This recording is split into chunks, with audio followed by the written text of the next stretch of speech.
Hello everyone. So today let's do a question and explain why type of question from the topic ANS.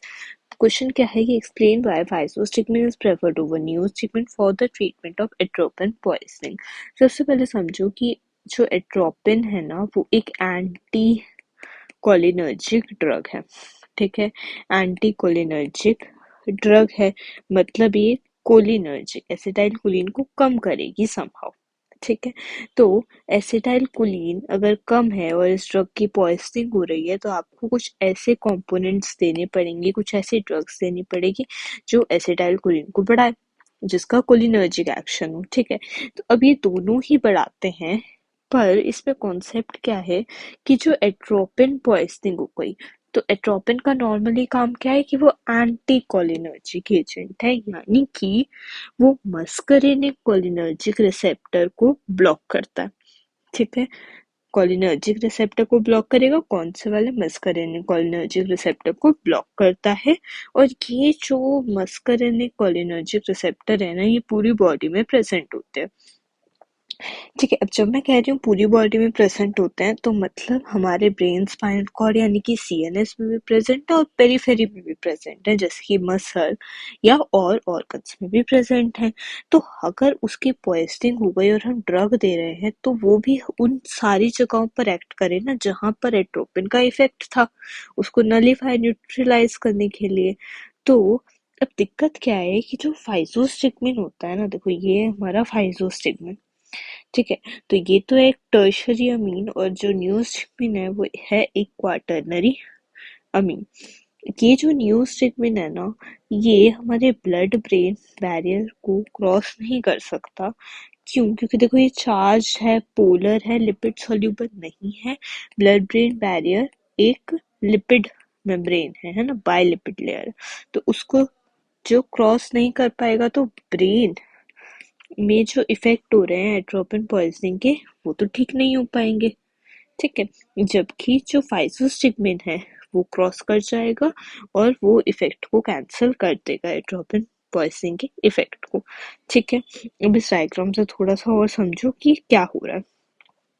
Acetyl choline जो हमारी body में होता है, periphery में या फिर ब्रेन में सेंट्रल, तो एक एंजाइम होता है, ठीक है, एसिटाइल कोलिन एस्ट्रेस। एसिटाइल कोलिन एस्ट्रेस ये क्या करता है, इस एसिटाइल कोलिन को डिग्रेड कर देता है, ठीक है, तोड़ देता है into Colin and acetate, Colin and acetate में तोड़ देता है। तो ये जो हमारे फाइजोस्टिग्मिन नियोस्टिग्मिन है, ये इस एंजाइम को ब्लॉक करते हैं। कौन से एंजाइम को? हमारे ACHE एंजाइम को ब्लॉक करते हैं, ठीक है। बट हमने देखा कि फाइजोस्टिग्मिन जो है वो दोनों जगह पर ब्लॉक करेगा, ठीक है, क्योंकि ये ब्लड ब्रेन बैरियर क्रॉस कर सकता है।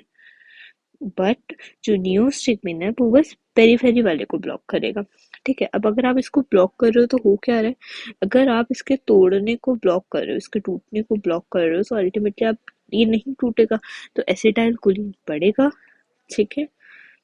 तो जो एसिटाइल कोलिन कम होने की वजह से प्रॉब्लम थी वो अब नॉलिफाई हो जाएगी, न्यूट्रलाइज हो जाएंगी या फिर रिवर्स हो जाएंगी, ठीक है। So that's a concept. एक बार थ्योरी पढ़ते हैं। Atropine blocks the muscarinic cholinergic receptor present through out the body, ठीक है, थ्रू आउट द बॉडी, जिसकी वजह से क्या होगा, मल्टीपल सिम्टम्स आएंगे अफेक्टिंग बोथ द पेरिफेरल और central site. So atropine poisoning can be treated with a drug that increases acetylcholine level both in periphery as well as in the brain. कि acetyl choline एस्ट्रेस को दोनों जगह पर block करे, ठीक है। यहाँ पे भी एसिटाइल कोलिन एस्ट्रेस होगा, देयरफॉर, ठीक है, ये हो गया। Both neostigmine and physostigmine can increase acetylcholine कोलिन, दोनों ब्लॉक तो कर सकते हैं इस एंजाइम को, पर जो हमारा फाइजोस्टिग्मिन है वो टर्शियरी अमीन है, ठीक है, कोई चार्ज नहीं है, वाटर सॉल्युबल नहीं है, लिपिड सॉल्युबल है, ठीक है। This is lipid soluble.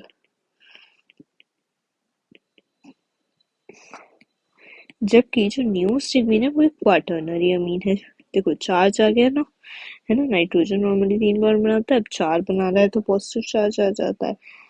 तो ये वाटर सॉल्युबल है, ब्लड ब्रेन बैरियर को क्रॉस नहीं करेगा, ठीक है।